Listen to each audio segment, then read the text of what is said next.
Hello everyone, welcome you all to my channel. आज जो मैं आप लोगों के लिए जॉब अपडेट लेके आई हूँ वो DSSB की तरफ से के टीचर्स रिक्रूटमेंट की डिटेल नोटिफिकेशन आज रिलीज़ की गई है।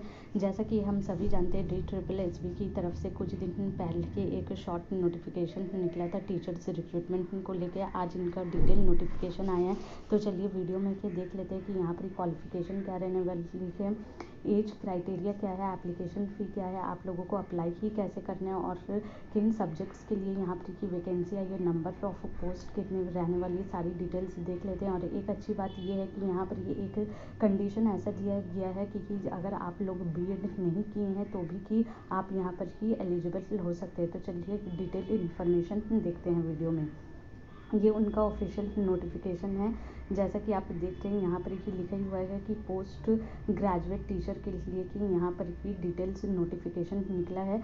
ओपनिंग डेट जो है वो 9 जनवरी की 2024 की रहने वाली है। अभी तक जो है कि एप्लीकेशन स्टार्ट नहीं हुआ है। एप्लीकेशन स्टार्ट होने की डेट 9 जनवरी 2024 है और क्लोजिंग डेट 7 फरवरी 2024 है। यहाँ पर ही पोस्ट ग्रेजुएट टीचर के लिए नोटिफिकेशन आया है।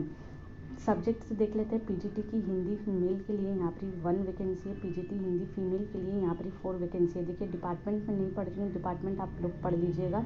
PGT हिंदी की म्यूनसिपल कॉर्पोरेशन में यहाँ पर 7 वैकेंसी है। देखिए म्यूनसिपल कॉर्पोरेशन में मेल फीमेल नहीं दिया गया है, तो यहाँ पर मेल फीमेल दोनों ही एप्लीकेबल है। PGT मैथ्स के लिए यहाँ पर 7 वैकेंसी है। PGT की मैथ्स फीमेल के लिए यहाँ पर 11 वैकेंसी है। PGT की मैथ्स म्यूनसिपल कॉर्पोरेशन में 4 वैकेंसी है। PGT फिजिक्स मेल के लिए यहाँ पर 4 वैकेंसी है। PGT की फिजिक्स फीमेल के लिए यहाँ पर 4 वैकेंसीज है। PGT की फिजिक्स के लिए यहाँ पर 1 वैकेंसी की है।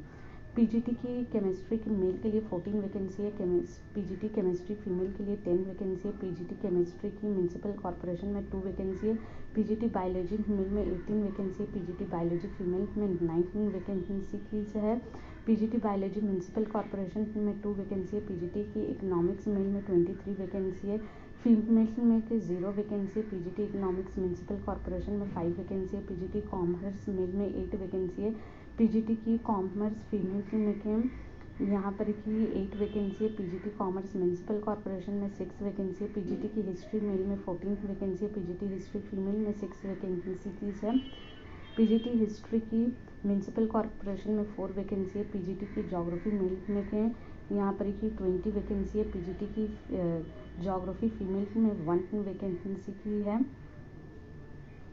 यहाँ पर PGT की ज्योग्राफी की म्यूनसिपल कॉर्पोरेशन में 3 वैकेंसी है। PGT की पॉलिटिकल साइंस मेल में 29 वैकेंसी है। PGT पॉलिटिकल साइंस फीमेल में 6 वैकेंसी है। PGT political science municipal corporation में 4 वैकेंसी है। PGT सोशियोलॉजी मेल में 10 वैकेंसी की है। PGT सोशियोलॉजी फीमेल में 5 वैकेंसी की है। म्यूनसिपल कॉर्पोरेशन में 0 वैकेंसी है। PGT फिजिकल एजुकेशन मेल में यहाँ पर 14 वैकेंसी है। PGT फिजिकल एजुकेशन फीमेल में यहाँ पर 14 वैकेंसी है। PGT physical education municipal corporation में 3 वैकेंसी है। PGT होम साइंस मेल में 0 वैकेंसी है। PGT होम साइंस फीमेल में 15 वैकेंसीज है और PGT home science municipal corporation में 1 वैकेंसी है। ग्रैंड टोटल अगर देखा जाए तो 297 पोस्ट के लिए यहाँ पर की एडवर्टीजमेंट रिलीज़ की गई है। एजुकेशन क्वालिफिकेशन देखिए मैं एक की बता दे रही हूँ, लगभग सभी में एजुकेशन क्वालिफिकेशन सेम है। ये हिंदी के लिए है, मास्टर डिग्री मांगा है। जिस भी सब्जेक्ट्स में आप अप्लाई कर रहे हो उसमें आपका मास्टर डिग्री होना चाहिए, साथ ही साथ आपका B.Ed होना चाहिए। B.Ed एग्जामिशन के लिए यहाँ पर की देखिए नीचे में फिर कुछ चीज़ें दी गई है। जैसा कि पहला आपका PhD ही होना चाहिए कंसर्न सब्जेक्ट में, जिस सब्जेक्ट में आप अप्लाई कर रहे हो उसमें। साथ ही साथ आपका फर्स्ट डिवीज़न से आपने 12 ग्रेजुएशन और पोस्ट ग्रेजुएशन कर रखा हो, तभी आप यहाँ पर B.Ed से एग्जम्प्टेड होंगे। और एक कंडीशन ये बताया गया है कि सपोज़ मान लीजिए कि आपके पास B.Ed नहीं है और आपका सिलेक्शन हो जाता है, तो जिस दिन आप ज्वाइनिंग करें उस डेट से लेकर आपको 3 इयर्स का टाइम दिया जाएगा B.Ed करने के लिए। आई होप कि ये डिटेल आपको समझ में आ गई होगी। अगर समझ में नहीं है तो यहाँ पर आप लोग पढ़ सकते हैं।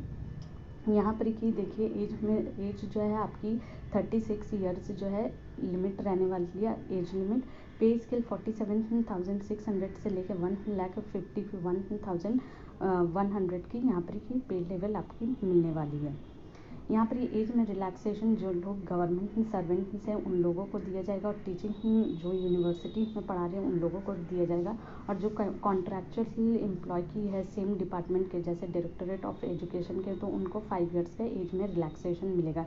SC ST को भी यहाँ पर एज में रिलैक्सेशन है, लेकिन वो आगे में है, मैं दिखा दे रही हूँ आप लोगों को।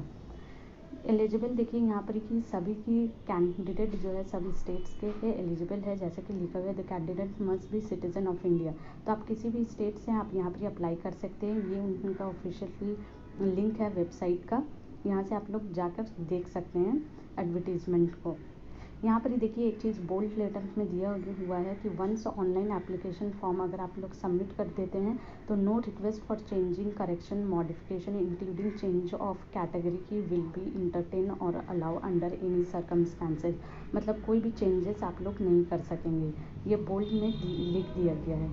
आपकी एप्लीकेशन फ़ी जो है वो 100 रुपीज़ रहने वाली है। वुमेन कैंडिडेट और candidate belonging to SC ST की person with disability, ex serviceman category, ये सारे के लोग जो है एग्जम्प्टेड रहेंगे। यहाँ पर ये देखिए आप लोगों का सिलेक्शन जो एग्जामिनेशन के थ्रू होने वाला है। 1 ईयर एग्ज़ाम रहेगा, 3 की आर्ट्स का एग्जामिनेशन रहने वाला है, 300 का MCQs रहेगा, टोटल मार्क्स 300 रहने वाला है। 2 सेक्शन रहेंगे, सेक्शन 1 सेक्शन 2। सेक्शन 1 में देखिए मेंटल एबिलिटी की एंड रीजनिंग है, जनरल अवेयरनेस है, इंग्लिश लैंग्वेज एंड कॉम्प्रिहेंशन है, हिंदी की लैंग्वेज एंड कॉम्प्रिहेंशन है, numerical ability and data interpretation है। ये 5 ही की सब्जेक्ट जो है 20 मार्क्स कैरी करेंगे 100 मार्क्स के। और यहाँ पर ही सेकेंड सेक्शन जो है वो कुछ जिस सब्जेक्ट में आप अप्लाई कर रहे हो उससे 200 मार्क्स का क्वेश्चन आएगा, 20 मार्क्स करके ईच। तो आइए आप लोग पढ़ लीजिएगा। यहाँ पर ही आप लोगों का सिलेक्शन किस बेसिस पे होगा वो भी दिया गया है कि आप लोगों को मिनिमम क्वालिफाइंग मार्क्स जो होता है वो उठाना पड़ेगा। जैसे जनरल एंड EWS के लिए 40% है, OBC दिल्ली के लिए 35% है, SC ST के लिए 30% है, और एक्स सर्विसमैन के लिए मिनिमम 30% आप लोगों को मार्क्स उठाना ही पड़ेगा। OBC कैंडिडेट्स जो है कि उन लोग मतलब सर्टिफिकेट जो है दिल्ली का ही होना चाहिए। बाहर के कैंडिडेट अगर अप्लाई करेंगे OBC वाले तो वो सब जनरल में आएंगे। यहाँ पर ही देखिए एज में रिलैक्सेशन दिया हुआ है, जैसे कि मैंने कहा था। तो ये चीज़ें आप लोग पढ़ लीजिए, ये मैं नहीं पढ़ रही हूँ वरना जो है वीडियो बहुत ही ज़्यादा लंबा हो जाएगा, फिर आप लोग इसे देखेंगे नहीं। आई होप कि आप लोगों को सारी डिटेल समझ में आई हैं। इसका लिंक मैं अपने डिस्क्रिप्शन में दे दूँगी, तो वहाँ से जाकर आप लोग डिटेल की नोटिफिकेशन देख सकते हैं। अगर आप लोगों को ये वीडियो अच्छा लगा तो मेरे इस वीडियो को लाइक कीजिए और चैनल को सब्सक्राइब कीजिए। Thank you.